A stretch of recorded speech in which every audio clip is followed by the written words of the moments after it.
Salutations. Bienvenue, partagez aux patriotes et au-delà.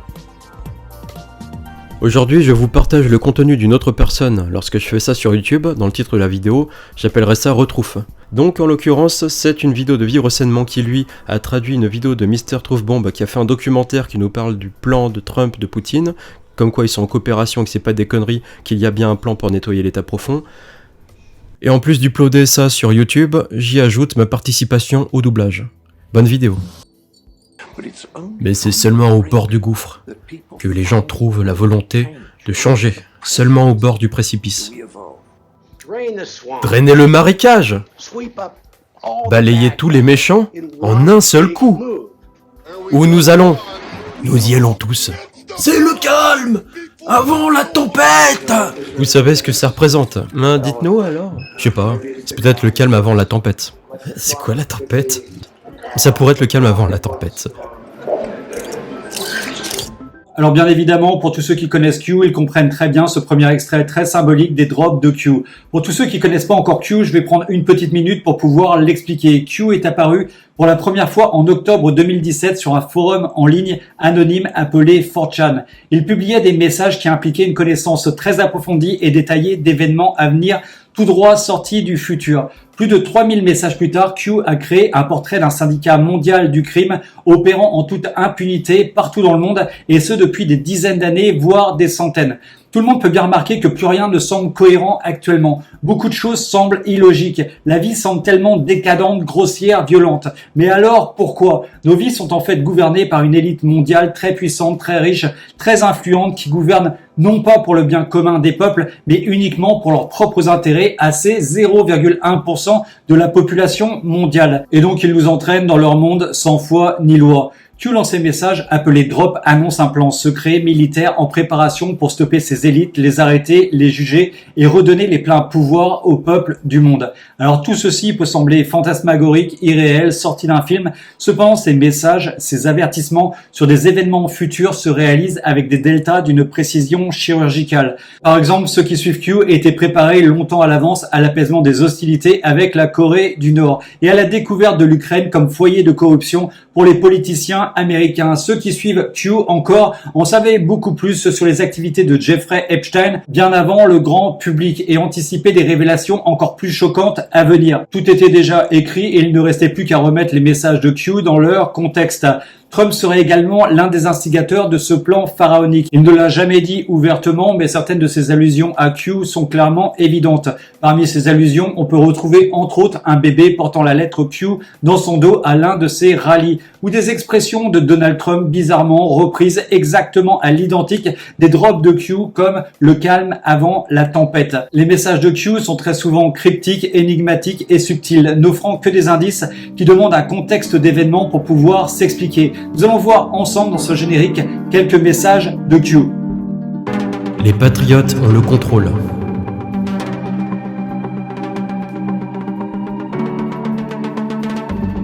Faites confiance au plan.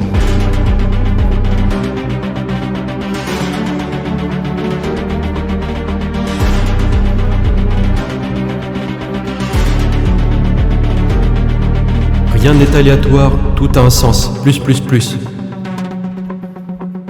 Clic droit et propriété de l'image. Do it Q. Révolution. La cure va se répandre dans le monde entier. Ayez la foi patriote. Vous avez tellement plus que vous ne le pensez. Tellement. Le calme avant la tempête. Octobre rouge, ce n'est pas un jeu. Where we go and we go all. Loi martiale déclarée en Arabie Saoudite. C'est quoi Keystone? Keystone, c'est habituellement... La Pennsylvanie est considérée comme l'état Keystone. Dans Keystone, c'est la banque fédérale. Bon, est-ce que Q peut faire dire la phrase tip-top au président? Exaucé. L'avez-vous entendu aujourd'hui? Q. Tip-top. 29 janvier, 1 avril. 11-3, podestin inculpé, 11-6, humain inculpé. Ça vous dit rien? Regardez le bureau. Et où est tout le monde ce week-end? De l'obscurité à la lumière. Le calme avant la tempête. Êtes-vous prêt pour voir les arrestations? Voir la douleur? et faire partie de l'histoire. Alors je referai une vidéo prochainement pour expliquer Q un peu plus en détail. Une chose est sûre en ce moment est qu'une gigantesque bataille est en train de se dérouler en arrière-plan entre les pseudo-progressistes mondialistes et les patriotes.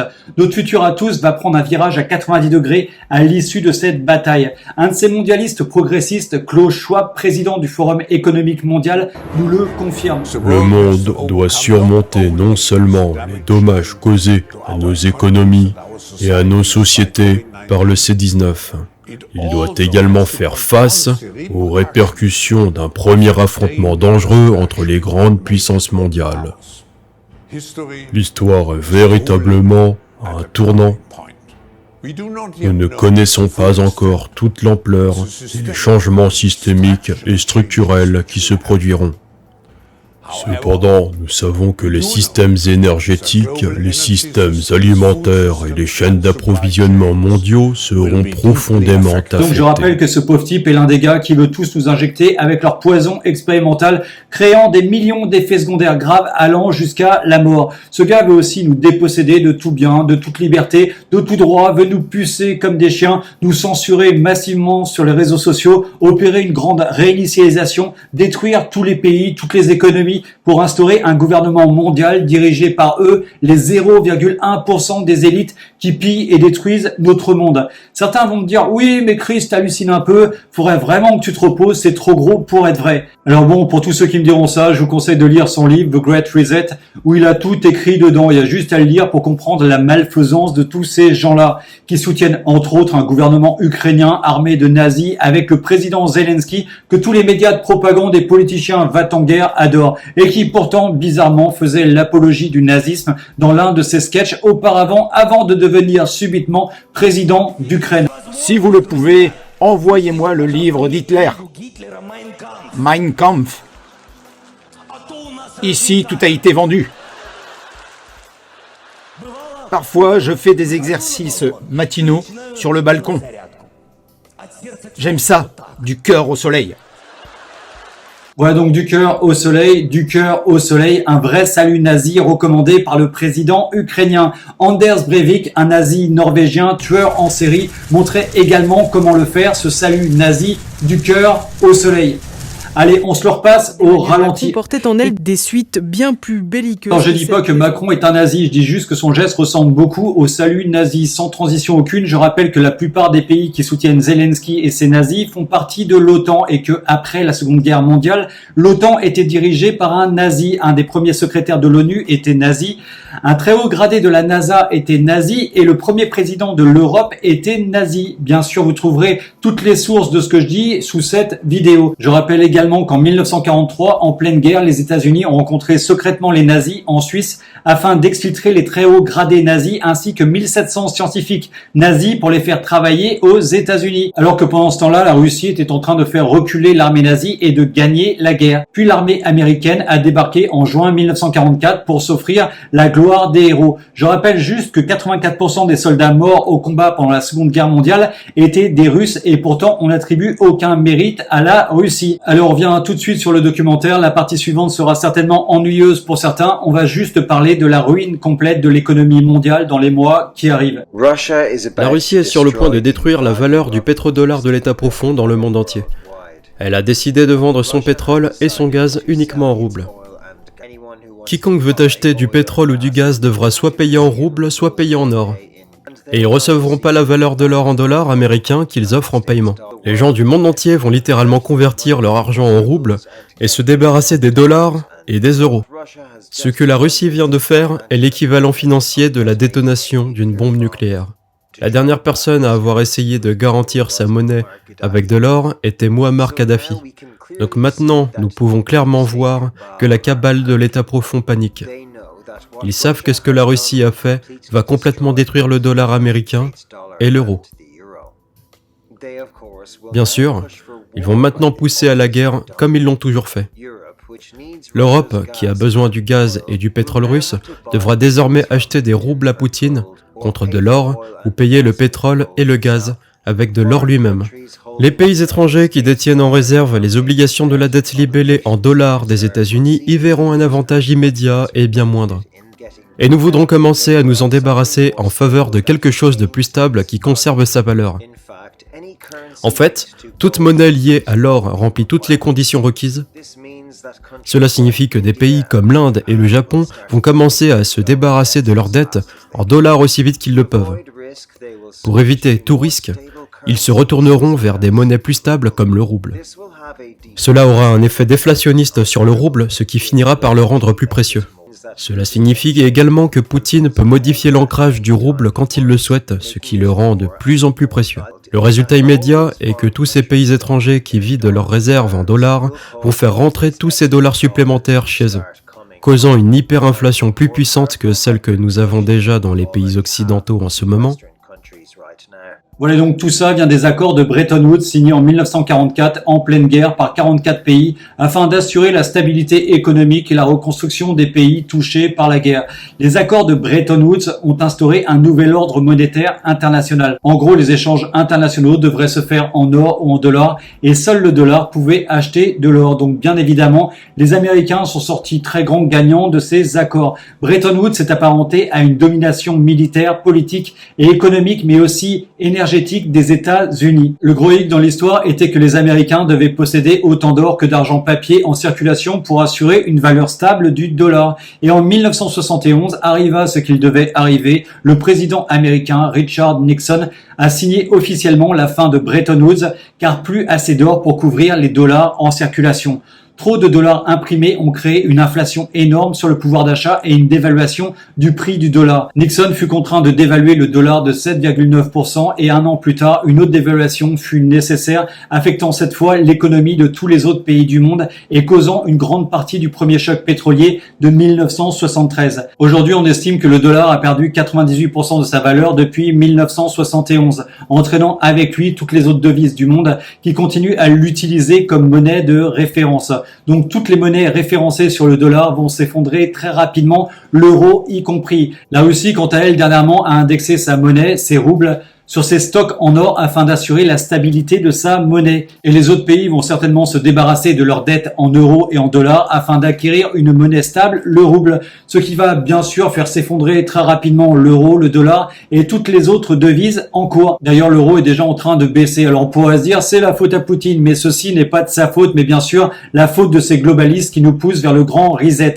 Ils ont utilisé massivement cette fausse pandémie pour faire du quoi qu'il en coûte comme Macron de manière criminelle et organisés. Ils ont imprimé l'équivalent de 17 000 milliards d'euros au niveau mondial en 2 ans, ce qui est absolument gigantesque et bien sûr dévalue encore plus notre fausse monnaie, notre argent en papier qui n'est lié à plus rien du tout. C'est juste de l'argent en papier sans aucune valeur, du papier toilette imprimé à volonté sans aucune valeur, je le répète. Alors les patriotes ont trouvé une solution. Le monde défini par Bretton Woods, dans lequel nous avons tous vécu depuis la Seconde Guerre mondiale, est un zombie. Et les plans du gouvernement mondialiste One World, vers lesquels nous étions poussés à une vitesse croissante, viennent de subir un ralentisseur aux proportions himalayennes. L'ensemble de l'économie et du commerce mondial ont subi un coup dur, tout comme la confiance dans le dollar américain en tant que principale monnaie de réserve. Le gel illégitime d'une partie des réserves de devises de la Banque de Russie marque la fin de la fiabilité des actifs dits de premier ordre. En fait, les États-Unis et l'Union européenne ont manqué à leurs obligations envers la Russie. Tout le monde sait maintenant que les réserves financières peuvent tout simplement être volées. Et de nombreux pays, dans un avenir immédiat, pourraient commencer, je suis sûr que c'est ce qui va se passer, à convertir leurs actifs papier et numériques en réserves réelles de matières premières, de terre, de nourriture, d'or et d'autres actifs réels. Une nouvelle réalité prend forme. Le monde unipolaire recule irrémédiablement dans le passé et un monde multipolaire est en train de naître. Il s'agit d'un processus objectif qui ne peut être arrêté. Il n'y aura pas un seul dirigeant dans cette nouvelle réalité. Tous les États clés, ayant une influence décisive sur l'économie et la politique mondiale, devront s'entendre. Conscients de leur statut particulier, ils veilleront au respect des principes fondamentaux de la Charte des Nations Unies, dont la principale, l'égalité souveraine des États. Personne sur Terre ne sera considéré comme un acteur de second rang.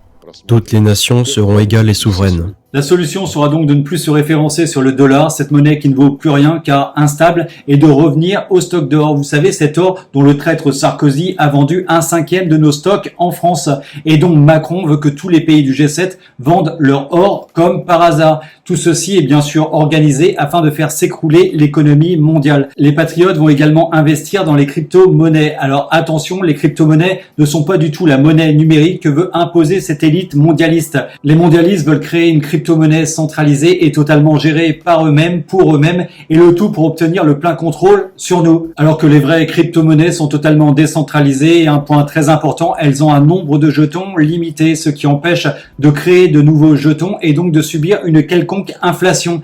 Cette monnaie sera stable et sans absolument aucun intermédiaire. Je ferai une vidéo sur le sujet, mais revenons pour l'instant sur la Russie. J'ai été tellement embarrassé par la façon dont les gens ont cru la propagande anti-Poutine, sans se poser la moindre question. Même dans mon propre pays, l'Irlande, des fous ont commis des actes de vandalisme et conduit leurs camions jusqu'aux portes de l'ambassade de Russie.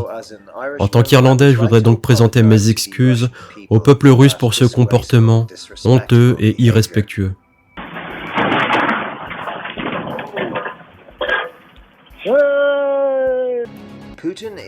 Poutine a raison de dire que l'OTAN empiète sur ses frontières. Il avait raison sur la prise de l'Ukraine par les nazis, et il avait raison sur les biolabs. Il est l'un des plus grands dirigeants de cette planète, et défend son peuple contre l'empire mondialiste de l'État profond, qui a ravagé son pays depuis qu'ils ont massacré le tsar et sa famille. Je voudrais maintenant montrer quelques clips qui montrent une facette très différente de ce président, afin que les gens puissent comprendre qu'il n'est pas le diable que les journaux télévisés voudraient faire croire.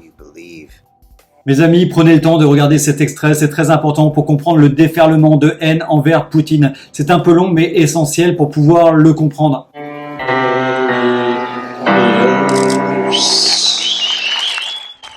Poutine, l'homme piano. Lors d'un événement caritatif en Russie, le Premier ministre Vladimir Poutine a chanté pour un public composé de quelques-unes des plus grandes célébrités d'Hollywood, dont les acteurs Goldie Hawn et Kurt Russell ainsi que Sharon Stone et Mickey Rourke. Son spectacle comprenait une interprétation de la chanson russe From Where the Motherland Begins et du classique Blueberry Hill de Louis Armstrong.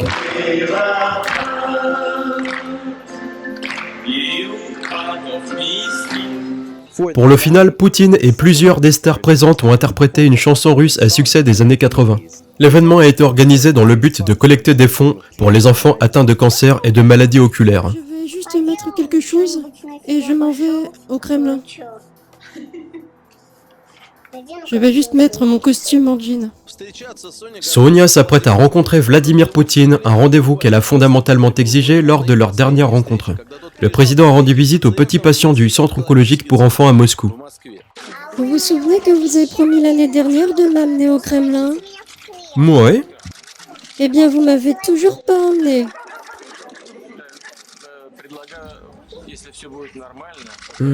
Alors, si tout va bien avec ta santé, comme je suis sûr que ce sera le cas, que dirais-tu si je t'invitais le 9 mai? Oui. Nous aurons la célébration du jour de la victoire, tu viendras? Je peux amener mon papa? Bien sûr, et pourquoi tu as oublié maman? Amène-la aussi. C'est réglé alors. Parfait. Le 9 mai, Sonia a changé d'avis sur sa tenue et a porté une nouvelle robe. Tu nous as dit que tu allais porter ton costume en jean? Je n'en voulais plus. Tu as changé d'avis? Oui? Elle a donc assisté au défilé du jour de la victoire, a vu pour la première fois le canon et la cloche du tsar, et a rencontré Poutine. Bonjour, comment vas-tu? Je vais bien. Tu te souviens de moi? Oui? Bien joué, tu te souviens que tu voulais visiter le Kremlin? Oui. Je te l'ai promis, je te reverrai bientôt. Je vous remercie. Je t'en prie, t'as apprécié la visite? Oui. Qu'est-ce qui t'a plu? Tout. Parfait. La demande de Sonia n'a pas seulement été satisfaite, mais elle a été surpassée. Que dirais-tu d'un thé au Kremlin? Je peux m'occuper de toi? Attends, je vais te servir du thé. Tu vas avoir froid sans ton pull. Non. Je ne peux pas répondre à la partie de votre question qui demande si les homosexuels sont nés ou fabriqués. C'est au-delà de mon intérêt professionnel. Je ne suis pas qualifié pour répondre à ça. Je voudrais attirer votre attention sur le fait qu'en Russie, contrairement à un tiers des pays du monde, être homosexuel n'est pas un crime. Dans 70 pays, l'homosexualité est passible de poursuites pénales et dans 7 de ces pays, elle est passible de la peine de mort. Nous avons récemment adopté une loi interdisant la propagande non pas de l'homosexualité uniquement, mais de l'homosexualité et de la maltraitance des enfants, les abus sexuels sur les enfants. Mais cela n'a rien à voir avec la persécution des individus pour leur orientation sexuelle. Lisez attentivement, notre loi et faites attention à son nom. Cela s'appelle Interdiction de la propagande de la pédophilie et de l'homosexualité. Interdiction de la propagande de la pédophilie et de l'homosexualité. Il existe des pays, y compris en Europe, où l'on débat de la possibilité de légaliser la pédophilie. Et même en discuter au Parlement. Ils peuvent faire ce qu'ils veulent, mais le peuple de Russie a sa propre cour culturelle, ses propres traditions. Il me semble que la loi que nous avons adoptée ne nuit à personne. De plus, les personnes homosexuelles ne peuvent pas se sentir inférieures ici, car il n'existe aucune discrimination professionnelle ou sociale à leur encontre. Lorsqu'ils connaissent un grand succès, par exemple Elton John, c'est une personne extraordinaire, un musicien distingué, et des millions de concitoyens l'aiment sincèrement, quelle que soit son orientation sexuelle. Donc vous voyez, Poutine n'est pas du tout contre quelqu'un. Il y a tellement de propagande sur lui et la Russie de la part des médias occidentaux que les gens ne font que répéter et croire en masse. Nous devons commencer à réaliser qui est le véritable ennemi et à remettre en question ce qui est représenté par les médias grand public comme la vérité. Honte aux Occidentaux qui n'ont pas plus de bon sens que de réaliser que, bien sûr, les médias occidentaux vont mentir sur la Russie. Après toute l'hystérie anti-russe à laquelle nous avons assisté depuis les allégations ridicules d'Hillary Clinton, selon lesquelles Poutine et Trump lui auraient volé l'élection en 2016. Voilà, on comprend bien que Poutine n'a rien du tout à voir avec cette élite pédophile et prête beaucoup d'importance au peuple à l'encontre de cette élite décadente, à l'image de Macron et de ses semblables. On continue de suite avec la rencontre de Regina Parpieva, une jeune Russe de 17 ans aveugle qui, malgré son handicap récent, est devenue une championne de natation. Elle voulait également devenir journaliste, alors Vladimir Poutine lui a accordé un entretien. Depuis combien de temps êtes-vous à Moscou ? J'ai participé à la compétition du vendredi au lundi, compétition de natation que j'ai gagnée. Vraiment ?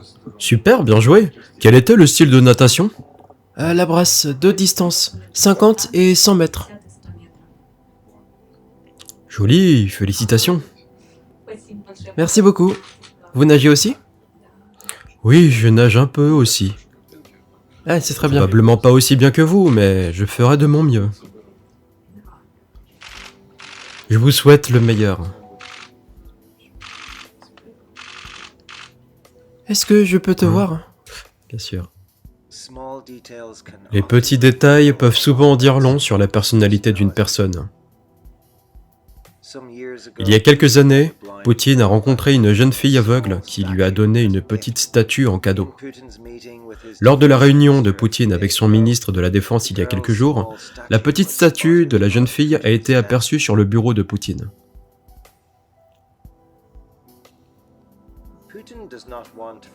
Ce président ne veut pas pour la Russie ce qui arrive aux États-Unis et à l'Europe avec les agendas culturels marxistes en plein essor sous le masque de l'égalité, mais avec un agenda caché de dilution et d'érosion des valeurs familiales traditionnelles qui rendent les gens plus faciles à contrôler pour les agendas de la cabale de l'État profond.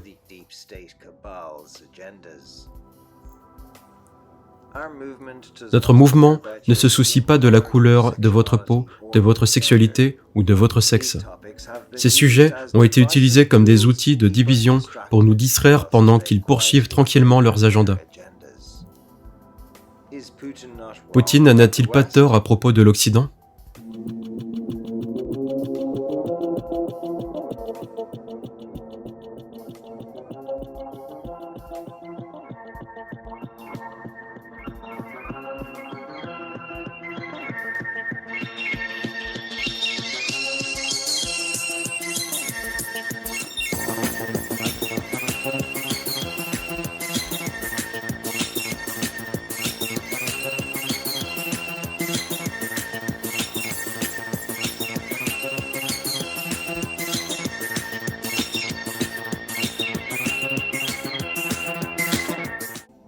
Je pense que tout le monde voit bien ce monde de décadence qui nous est imposé partout sur tous les médias de propagande et même à l'Élysée avec Macron et ses acolytes. Ils essaient de détruire toutes nos valeurs, toute la beauté du monde pour nous détruire psychologiquement et imposer leur grande réinitialisation. Ils veulent également nous imposer cette guerre mondiale pour sauver leur monde et le tout à travers leurs marionnettes comme Joe Biden, le gars qui comprend plus rien du tout.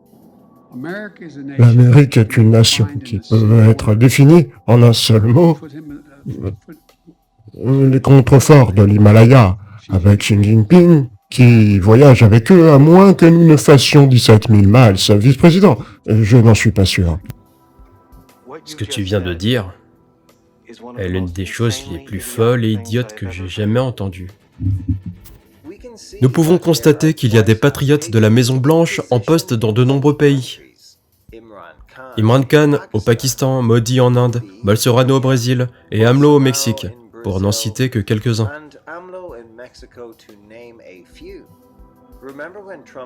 Vous vous souvenez quand Trump a descendu l'escalator et pris ses fonctions? C'était un choc pour l'État profond.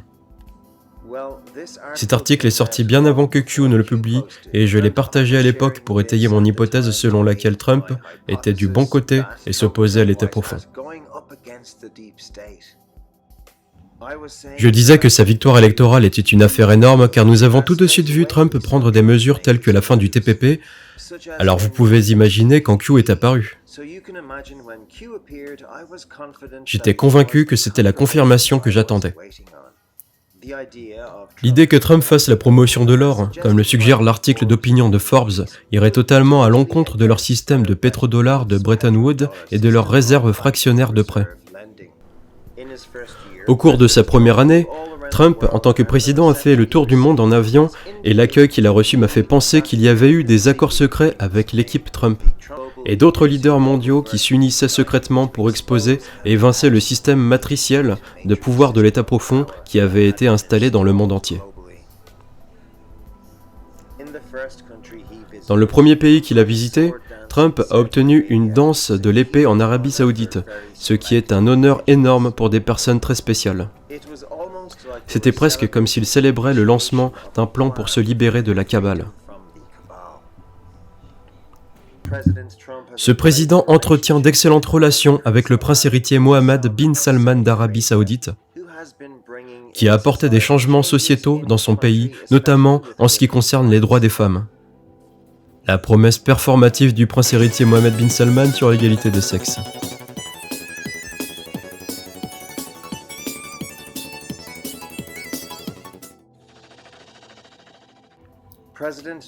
Trump s'est également rendu en Israël et a déclaré publiquement à plusieurs reprises qu'il était favorable à une solution à deux États, qui permettait non seulement aux Israéliens, mais aussi aux Palestiniens d'avoir à nouveau leur propre pays sans persécution, et qui serait totalement contraire au grand plan sioniste pour Israël.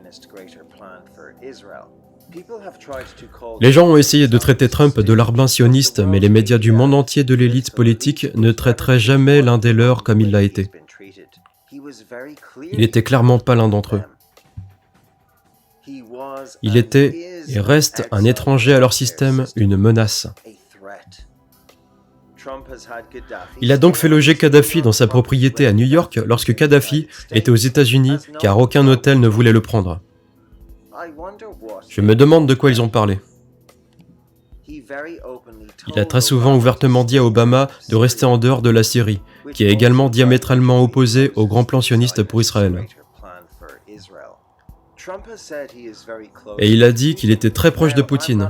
Maintenant, je ne dis pas qu'il partage un groupe WhatsApp et qu'il partage des vidéos de Mr. Truth Bomb, mais il est clair pour moi qu'ils sont alignés dans leur combat contre la structure du pouvoir totalitaire mondial qu'est la Kabbale de l'État profond. Il a rencontré Xi en Chine et ce dernier est allé à l'encontre des souhaits du PCC en accueillant Trump dans la cité interdite. Encore une fois, il s'agissait d'une affaire énorme et d'un grand honneur car le président Trump était le premier dirigeant étranger à avoir un dîner officiel dans le palais. Le président Trump et Xi semblaient également entretenir de très bonnes relations. Comme c'est le cas aux États-Unis, Xi a ses propres problèmes avec l'état profond du PCC. Xi a également rencontré Trump à Mar-a-Lago. Je me demande de quoi ils ont parlé aussi. Encore une fois. Trump a également été le premier président américain en exercice à entrer en Corée du Nord et entretient également une excellente relation avec le président nord-coréen Kim Jong-un. Donc Trump et Kim s'écrivent également toujours des lettres. Je pense que Kim aura encore un rôle important à jouer dans la tempête à venir.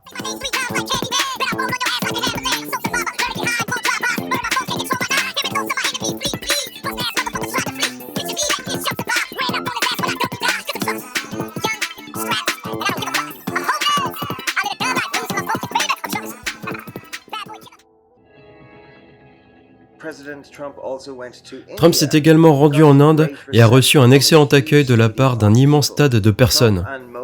Donc Trump et Modi ont une excellente relation et le peuple indien semble vraiment aimer Trumpy.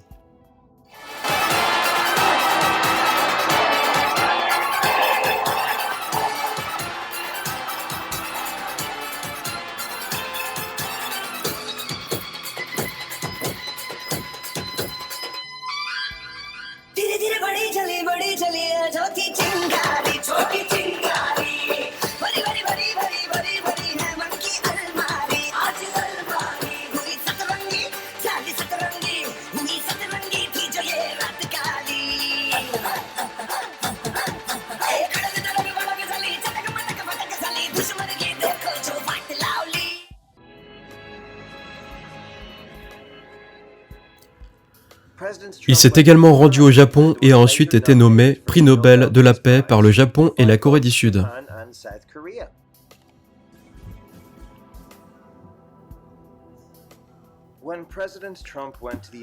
Puis lorsqu'il s'est rendu au Royaume-Uni, il a très délibérément marché devant la reine et traversé son chemin.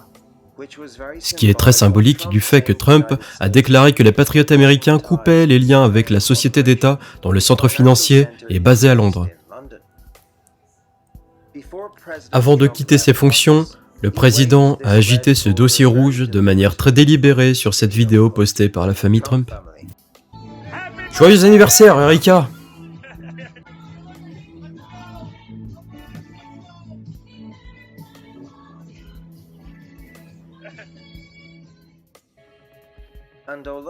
Oh, regardez, mais qu'est-ce que c'est? Poutine affichant très délibérément un dossier rouge très similaire. Maintenant, je n'ai aucune preuve que c'est le cas, mais imaginez si c'était le même dossier. Xi et Poutine ont également une excellente relation. Poutine est également très ami avec Modi en Inde. Et puis il entretient également d'excellentes relations avec Imran Khan et Assad en Syrie. Alors, où je veux en venir? Quel est mon point de vue? Eh bien, je veux dire que le président Trump, Xi et Poutine ont leur propre état profond. Et comme je l'ai déjà dit, je crois qu'ils sont unis dans leur combat contre l'état profond. Bien sûr, ils ne peuvent pas tous dire qu'ils combattent le même ennemi mondial. Parce que nous sommes dans un monde où la grande majorité des gens sur cette planète ont subi un lavage de cerveau pour croire à l'agenda narratif des entreprises. C'est une question d'optique, les gars. Et s'il y avait des indices montrant que le président Trump est capable de communiquer avec des présidents Xi, Poutine et Kim de manière beaucoup plus directe et personnelle, et si je vous disais que Trump est bien plus intelligent que les gens ne le pensent et qu'il peut parler plusieurs langues comme sa femme Melania? L'autre question qui a été soulevée est la suivante. Trump connaît-il différentes entités linguistiques pour communiquer avec les dirigeants étrangers dans leur langue? Et cette partie est très intéressante. Cela vient de We the Media et ils ont un lien avec le poste 566. Donc en 566, il est dit de s'assurer d'apprendre le russe. Alors laissez-moi juste lire ça pour que vous compreniez où tout cela nous mène. Tout ce qui se passe maintenant suit le modèle d'action clandestine de toute une vie de Trump. Malgré tout ce qui a été écrit sur lui, nous ne savons presque rien. Comment je sais qu'il a étudié le russe pendant 4 ans? J'ai dû trouver un ancien journal qui répertoriait les écoles avec des cours obligatoires en russe. Lorsque Trump fréquentait l'Académie militaire de New York, c'était l'une des 3 seules écoles du pays à rendre obligatoire l'étude du russe. Les dossiers de Trump ont été enterrés pour cacher ses capacités. Réfléchissez-y une seconde. Donc Trump, ce que ça veut dire, c'est qu'il sait parler d'autres langues. Il peut communiquer avec d'autres dirigeants dans leur langue sans interprète. Brian Cates sur Telegram a publié ça. Il y avait aussi une vidéo de la rencontre entre Trump et Kim Jong-un. Et avant que l'interprète ne puisse interpréter une longue phrase prononcée par Kim, Trump lui a répondu en anglais, ce qui signifie que Trump parle aussi coréen. Il est polyglotte, capable de parler plusieurs langues, tout comme Melania. Trump ne parle pas seulement russe, il est très probable qu'il comprenne aussi le chinois. Alors j'ai retrouvé cet extrait de Donald Trump et de Kim Jong-un. If I'm not willing to do that, I won't be here right now. Good answer. Wow, that might be the best answer you've ever heard. 아마 최고의 대답을 하실 것 같습니다. On peut clairement voir que Trump répond à ce que vient de dire Kim Jong-un avant que l'interprète ne le traduise. Et regardez ceci. 매우 궁금해하는 것 같습니다. They all seem to be, anxious to be. I think they're anxious and they're calm. Et là, vous avez bien vu, Trump comprend sa blague avant qu'elle ne soit encore traduite. Allez, on termine. N'est-ce pas intéressant? Donc s'il est capable de communiquer avec tous ces individus, vous vous souvenez de toutes ces lettres qu'il a envoyées à Kim Jong-un? En quelle langue étaient-elles rédigées? C'était en coréen ou en anglais? Et s'il peut communiquer dans leur langue, peut-il discuter en privé sans les interprètes ou toute autre personne présente? Absolument.